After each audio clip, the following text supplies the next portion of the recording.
As well? Yeah, so great, there we are.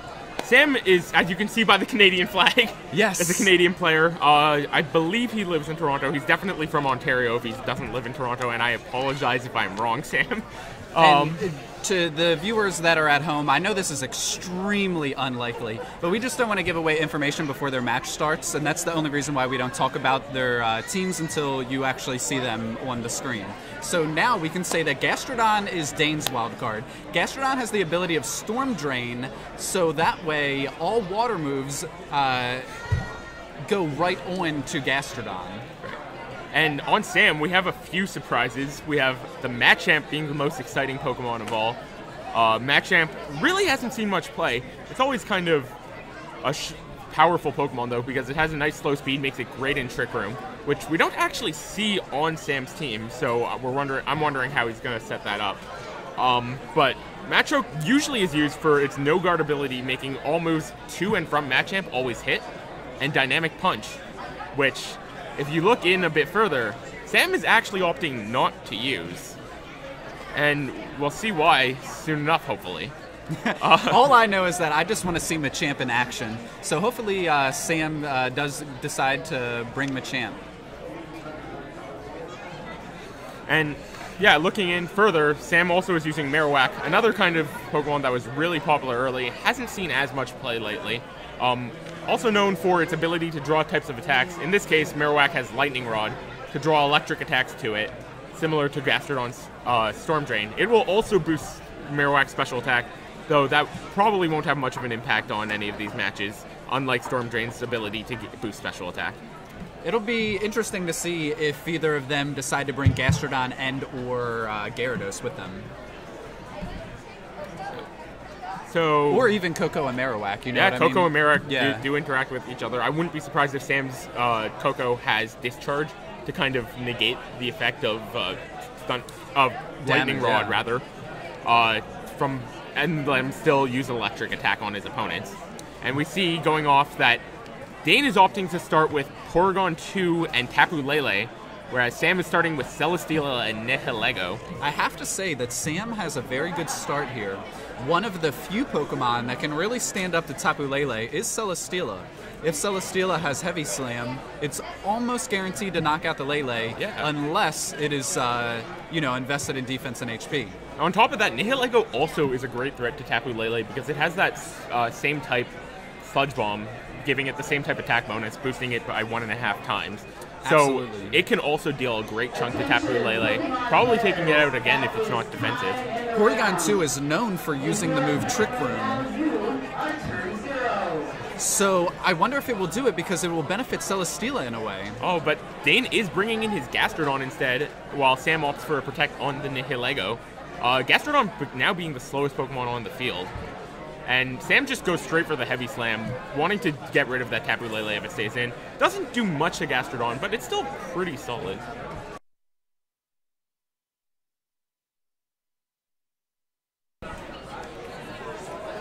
And then Dane finally finishes it off by setting up that Trick Room we mentioned, making Nihilego a bit of a harder Pokemon to use because it really is just too fast to deal with the threats here. Yes, however, Celesteela can function decently in Trick Room, and we do get to see the Machamp. Yeah. Let's give it up for our four-arm guy. Oh boy. And here comes out... Is that a curse? Yeah, that's a curse on the Gastrodon. And Thunderbolt coming out from Porygon into Celesteela. Super effective, but not going to do too much given Celesteela's high bulk. Celesteela uses the move it's most known for, Leech Seed. Going to start taking some of that HP away from the Gastrodon. I do like Leech Seed on Gastrodon a lot. If Gastrodon's going to stay in play and try to set up using a move like Curse, having a Leech Seed on it is very valuable. Yeah, over time that Gastrodon just won't be able to stay in because if it's using Recover, which is fairly common on Gastrodon, then it has to use that pretty often to take off the chip from Heavy Slams on top of the Leech Seed damage. And Dane's going to swap out his Porygon, bring in Arcanine to threaten the Celesteela. Right, I was about to say, I think Dane realized that Thunderbolt just wasn't going to do enough damage. He needed to get more damage onto the Celesteela before it got out of hand. Intimidate also reducing the attack of this Machamp. While we see a Z move coming out, the ground Z move from from the Gastrodon, rather. And this is going to be a Z Earth Power, I believe? I don't think it can get Earth Power. Oh, right, not Earth Power. You are correct. I'm mistaken. Z, I am looking at this sheet, and I don't know these moves well enough in Spanish, unfortunately. But it does not take out the Machamp. Machamp barely living, going for the cross chop. Sam's move of choice on his Machamp, and a heavy slam as well into the Gastrodon. Gonna do a good amount of damage with the cross chop, not much with the heavy slam. Gastrodon gonna hang in there nicely, thanks to the Intimidate from Arcanine. Gastrodon usually carries Recover, so I think that Sam is trying to put Gastrodon in KO range before he can actually set up a Recover. Gastrodon, however, still is the fastest Pokemon under Trick Room. Yes. So there's not much he can do if Dane just opts to recover right this turn. Arcanine with the Intimidate on the Machamp, and of course furthering or lessen Celesteela's damage from the Heavy Slam as well. So Dane is in a decent position right now. Yeah. It's worth noting, though, that most Celesteelas can take a hit from both Gastrodon and Arcanine, despite the curse. Boosting whatever water attack he's deciding Dane is opting to use on Gastrodon, meaning he can set up another Leech Seed on the Arcanine just to start gaining more health and causing even more chip. And there's the cross chop, and it gets a critical hit, showing Sam's actual item of choice on this Machamp, a Scope Lens, giving him a really high crit chance to deal with these defensive boosts and attack drops on himself. Probably the reason he's choosing to use that move instead of the more common Dynamic Punch. And luckily, Celesteela was the one to pick up the KO, which means Celesteela gets a boost. I wish I could tell you which stat was boost, but I do not understand this language. And we see Flare Blitz going into the Machamp, taking it out, evening out, making it a nice trade for Dane, keeping the game in a good position for himself. While both players decide what Pokemon they're going to send in. Who do you think is going to get switched back in? Porygon 2 makes a lot of sense, because yeah. Trick Room is getting close to wearing out. Yes. And Marowak coming out from Sam, going to be able to stop Porygon from being any threat at all to the Celesteela. Marowak also underspeeds the Arcanine, so if Arcanine were to attack into the Celesteela, Marowak will be able to take care of the Arcanine easily. And Marowak is known for carrying its signature Boomerang, which will do a great amount of damage to Arcanine. So it'll be an interesting turn to see where they go from here.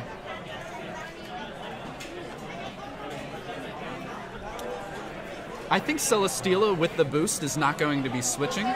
Oh. However, just as I say that, they go into the Neoligo. So the Beast Boost does not matter to Sam. Yeah, my guess is that was a defensive Beast Boost. That's the most common one, and it just makes sense for Sam to not care that much about a defensive Beast Boost if he can get into a better position overall. Because Celesteela already pretty bulky, can just kind of win the game if he needs to. The Boomerang leaving Arcanine at 6 HP, that's going to let it eat its berry. One of those Confusion Berries we talked about that were very strong before, and just bring Arcanine back to half health. Rather, goes for a Flare Blitz into the Celesteela slot. It's going to do a lot to Nihilego still, but not going to be enough to pick it up, dealing a lot in recoil to the Arcanine. It did turn out to be a wonderful switch, because Marowak did not end up KOing the Arcanine. If Marowak had KO'd the Arcanine, it would have been okay to leave Celesteela in play. Yeah, I'm kind of curious what the percentages are on that, because when you're at 6 HP, you always assume it's some sort of damage roll going on. So I unfortunately don't know that calculation off the top of my head, especially since there's so many different Arcanines you can run with different amounts of HP and defense. Of course. Arcanine is very versatile. We do see the burn on Porygon 2, which is a 10% chance of the Flare Blitz. It's not going to matter too much, but it's always nice to get a little bit of extra damage on Porygon 2 anytime you can. I mean, yeah, it's not that powerful in terms of the attack drop, but dealing a percentage of Porygon 2's health every turn is a pretty powerful effect. Absolutely. Because it just stays on the board forever. Do you think that the burn will now put Porygon 2 into KO range from another Flare Blitz? Well, it's at 83. It was at 192 before. What else has it taken? I don't believe it's taken any other hits. So that does imply that it would be in Flare Blitz range. Yes. And we see Dane's Extreme Speed coming out from his Arcanine, taking out the Nihilego, while Sam goes for another Flare Blitz into the Porygon. He believes this is going to be enough, and it is. Yes. leaving both players at 2 Pokemon remaining. The 10% burn chance proved to be very good on that Porygon too. I'm sure Sam, who has played this game quite a long time, understands that if he does happen to pick up the burn, it is a KO. And sure enough, Tapu Lele comes back out and makes the battlefield weird, but Celesteela does have Tapu Lele's number. However, we have an Arcanine in play, but then Marowak counters the Arcanine. Yeah, this is, if I had to put money on it, I would say Sam's in a slightly better position, but it can go either way. I feel like Dane's best out here is just trying to take out the Marowak so Tapu Lele can use Thunderbolts on Celesteela. And I do believe the Twisted Dimensions were returned to normal, and Dane looks very happy about that play. Yeah. Sam seems to believe he has the same out as I do, though, because he's playing to that Protect. But Dane is happy. He goes for a Flare Blitz, and super effective critical hit. I don't think that takes it out normally. No. For almost every Celesteela. Critical hit, though, coming out, does not even take out Arcanine with the recoil. And Dane obviously was happy. Yeah, Tapu Lele certainly can take care of Marowak at this point with a Psychic. Yeah, that's an unfortunate crit for Sam, but he played it well, and given a small change, that could have turned out very differently. Flare Blitz going into that Marowak, not going to do too much, but Tapu Lele easily picking up the rest of the KO in just a second. Arcanine will, of course, faint first because of the recoil, and then the Psychic will finish the job. Yeah. So, going into Game 2, in Sam's position, what do you think you changed to kind of deal with this? Or do you think you stayed with the same game because that game was really close, and if it wasn't for that crit, you might have had it? The only thing that I would think about changing would be...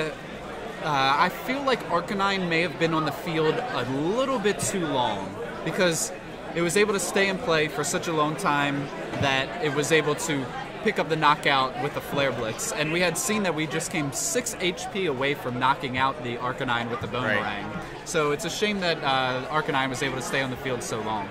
But I think if you're Sam's position, you don't bet on a 6 HP survival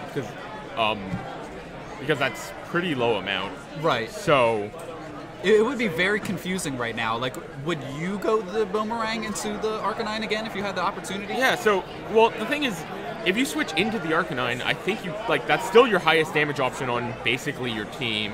Okay, maybe a bit off on that because Nihilego and Gyarados both have powerful moves in their own types to hit that Arcanine. But given the Pokemon he brought and the Trick Room, Marowak is the best answer he had once Trick Room was up to that Arcanine. So it still seems like a good option. And we are having a bit of technical... Nope, and we are back. Yeah, sometimes, it just takes a second to start the game.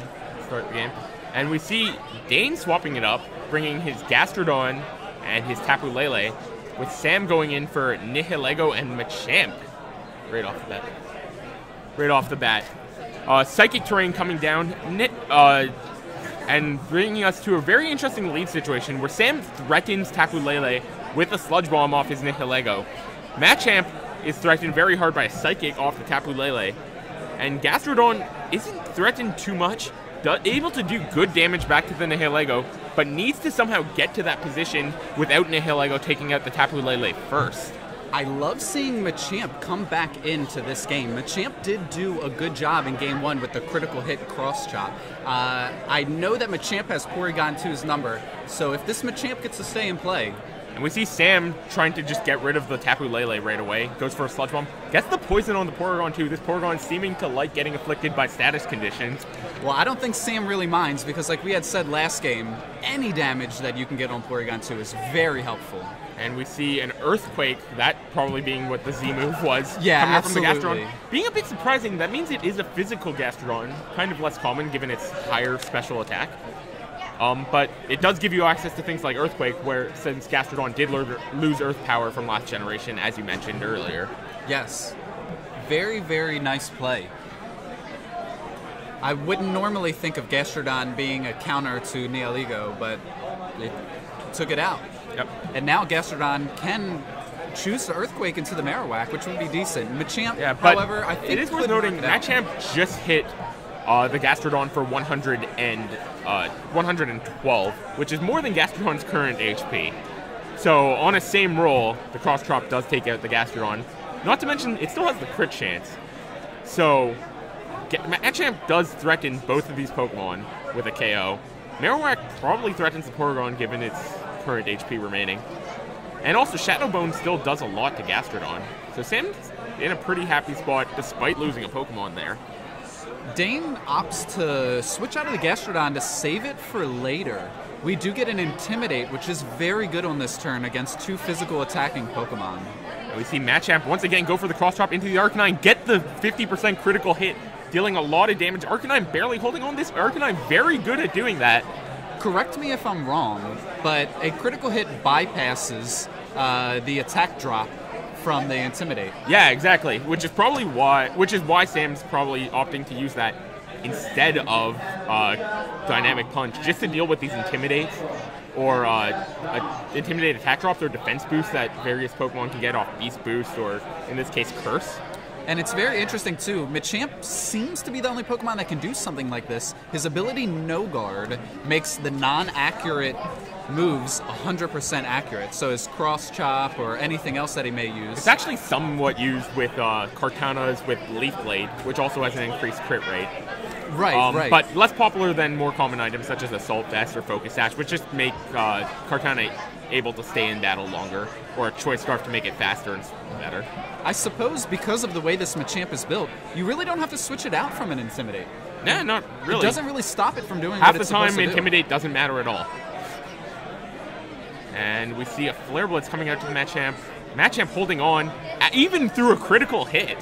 Very impressive. Bulky. That Arcanine likes to get critical hits. And we but this see Porygon 2 is finished. A Cross Chop taking out the Porygon with another critical hit. Not sure if that one mattered, to be perfectly honest. But I don't think so. Sam's not going to be mad at it anyway. And Boomerang coming out. Arcanine's not at full health this time, so it's going to be an easy pickup for that Marowak. Putting Sam into a very good position, leaving Gastrodon and 1 mystery Pokemon for Dane. Yes, we know Gastrodon is going to come back into play. And Dane making his choice on which side to put each Pokemon right now. Bringing back in the Gastrodon, which we saw took that much damage from a non-critical... Which we did know that Lele was in play because of the Psychic Terrain. My mistake.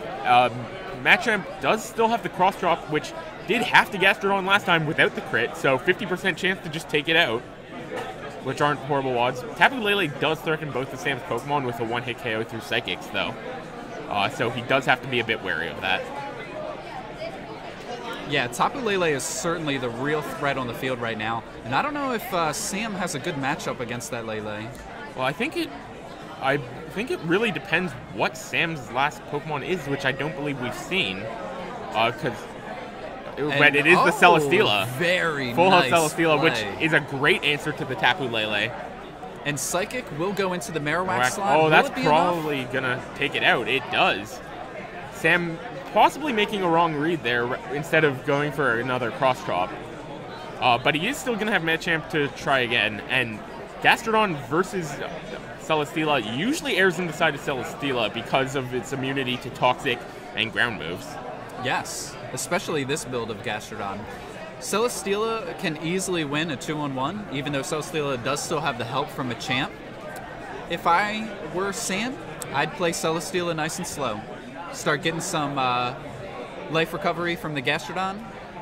Well, the only thing he has to be wary of is Tapu Lele can carry Thunderbolt, which was fairly common at various points in time, and I would expect that this Tapu Lele does have Thunderbolt, despite the Tapu Koko also on Dane's team. So it might be optimal for him to just try and take out the Tapu Lele, and then continue to play the Gastrodon slow from there. Protect from the Machamp. That is a good play. I don't believe we've seen Protect from Machamp yet. And we see Psychic coming out from the Tapu Lele into the Protect, making a great read from Sam. Heavy Slam going into Tapu Lele. Heavy Slam will go into Lele, and we do know that Lele has to be invested somehow. Normally Heavy Slam will pick up the KO against Lele, even if it's uninvested. And we see Gastrodon opting for a Curse. Not quite sure where he's going with that, but maybe he's aiming for some sort of endgame where just Celesteela won't do damage to Gastrodon. I expect that Leech Seed makes it such that that doesn't work out in the end for him, but I could be wrong. And Machamp hits him with the bullet punch. The turn that Psychic Terrain ends. What an impressive play. Incredible protect by Sam. I love it. And Leech Seed grabbing the Gastrodon as predicted before, while Gastrodon goes for another curse. But now its health is going down pretty quickly from these Leech Seeds, and you have to wonder what Dane's going to try and do to get himself out of this situation. The Machamp's an easy pickup, but we have to see if he has any options. Since we've seen his ground EMC, we've seen Recover, we've seen Earthquake, we've seen Curse. Can his last move even hit Celesteela? Well, we know it also has Recover. Recover, Curse, Recover, Curse, Earthquake. And then it has one other move that we haven't seen. But if the Gastrodon can't even hit Celesteela, this is game over. It might be a long game, too. He's really hoping for the crit, so this isn't the longest game of his life. And Gastrodon survives and then goes for a Waterfall into the Machamp, so that is a move that can hit Celesteela. It's going to start getting attacked. Wow, and it's neutral into Celesteela as well. And Gastrodon will start getting attack boost from these Curse, making it do a bit more damage to Celesteela. But we can see that Sam Celesteela does not have Substitute to just wear off these Waterfalls super easily.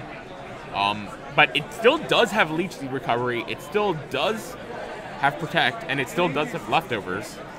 Well, this is certainly going to be a battle. Yeah. Even though Celesteela is gaining HP back and constantly damaging the Gastrodon, Gastrodon's defenses are constantly going up. Yeah, this is one of those matches. Its attack is constantly going up, that are going to take a while, and you really hope that you didn't forget to PP max all your Pokemon at this position. Absolutely.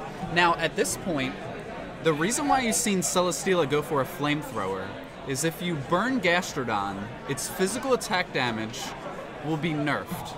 Also, not to mention just an extra bit of chip damage at the end of a return onto that Gastrodon, which never hurts. No. It's probably going to be at full health until it runs out of Recover PP, but burns, they always help. If we don't see the burn, this might be a quick game. If we do see the burn, it's certainly going to take some time.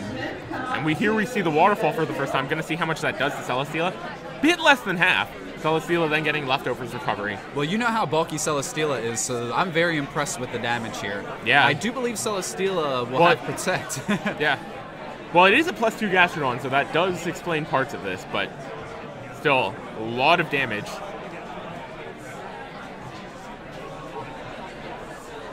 So we could see this ending a lot quicker than we expected. Sam's still going for the Flamethrowers instead of opting to Protect to get a bit of Leftovers and Leech Seed recovery. Dane expecting the Protect though, going for another Curse. Getting a bit more attack onto that Gastrodon, gonna make it even more of a threat. Adding another 50% of its original attack, putting it up to 2.5 times attack, I believe. Leech Seed gonna drain a bit more off that Gastrodon and bringing it back down to half. I expect Zane's just going to recover I imagine again. Water, of course, I would recover it too. However, Waterfall should deal half damage at this point. Yeah. As long as the burn doesn't get picked up. That's true. Part of me wonders, though, Sam does have this plan of trying to get the burn for the attack drop, but at that low of a percentage and knowing his Celesteela goes first, I kind of feel like he should just go for the Heavy Slam crit. Because it'll ignore all the defense boosts off this Gastrodon, and I think at that percentage it might be enough. Because we saw Heavy Slam doing a bit less than a quarter before, getting a crit. You do need a little bit of luck on your side to come back and win this one against this powerful Gastrodon, certainly. So, but we'll see what Sam does. I don't think Sam's playing too bad. And we saw a forfeit coming out from, my guess would be Sam, but I'm not sure. Yeah, Sam forfeiting, ending not wanting to play that out, thinking that the Curse is just too much for Celesteela to deal with, leaving Zane to win the match 2-0. Wow, 8-1, very impressive day so far. I have never in my life seen a physical Gastrodon. Yeah, that's a new one for me, and I wish I could have called that out before, but yeah, that's really surprising. And you can see Dane clearly likes that on his team, calling his team Gastro equals Mal. Mal probably being short for Curse's Spanish name, Maldición, and I'm probably ruining that for all you Spanish watchers out there.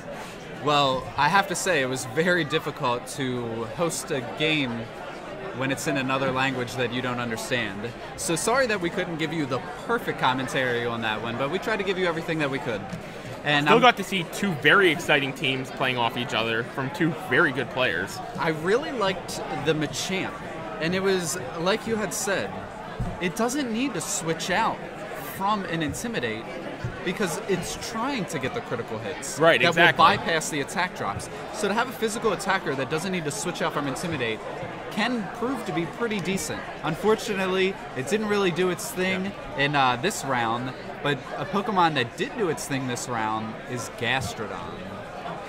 Yeah, well, we can see that Sam doesn't have the usual answers to Gastrodon, so it kind of makes sense. Gastrodon usually has dropped down in popularity, mostly because of Kartana, I would say almost exclusively.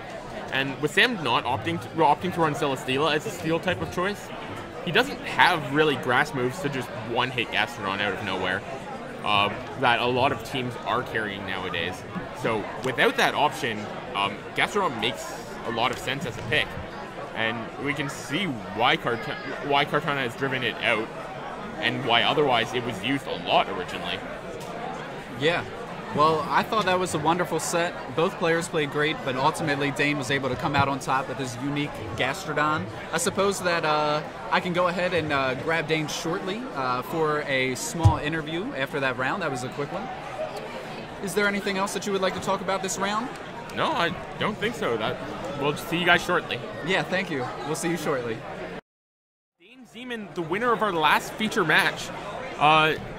Dane, first thing I want to ask you is, you told me you aren't a native Spanish speaker. Why are you playing in Spanish? Well, it's kind of fun for me, and there's like a bit of a philosophical point of it, because like, you know, you think in your native language. Like I normally would think in English, so when I'm thinking about my moves, I'm thinking about all my moves in English, the English names for the moves, but when you're playing in a language that's not your own, you kind of think in no languages, which, I don't know, I really like it because instead of thinking, you don't focus so much on the words and thinking in complete sentences, you dedicate more of your brain power towards the actual move itself rather than constructing a conversation in your mind to justify your moves. It just kind of clicks. It's more like a feeling than a move, and I kind of like the way that feels. Okay, yeah, that's pretty awesome. We saw in that last match, Gastrodon put in a lot of work for you. Talk about your decision to even just use Gastrodon. It's dropping off a lot in popularity. Yeah, well, I think that regular Gastrodon is bad because it just doesn't do enough damage. Like the standard Scald, Ice Beam, Toxic Recover, or Protect, or some sort of combo of that. It just sits on the field and doesn't do enough damage.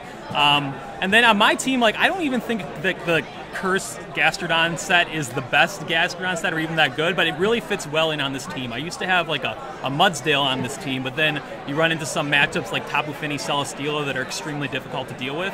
But with Gastrodon, it doesn't hit as hard as Mudsdale, and if you look at the base stats, it really is lacking if you're running it on the physical side. But you can still set up curses, and then you can get enough damage off with it, and you can 1v1 Celesteelas and stuff in the end game. Yeah, we saw that going towards the end, and originally my thought was, Celesteela just beats Gastrodon, you're going to lose, but that really turned around, so that shows a lot of just thought and practice put into that. And just in general, what people are using, the typical Finny, Arcanine, Koko, Kartana, Gigalith, and Porygon 2 core, that really struggles against Gigalith if you have a way to deal with the Kartana, or I mean, it struggles with Gastrodon if you have a way to deal with the Kartana. So I felt like it was a pretty good meta call in general as well.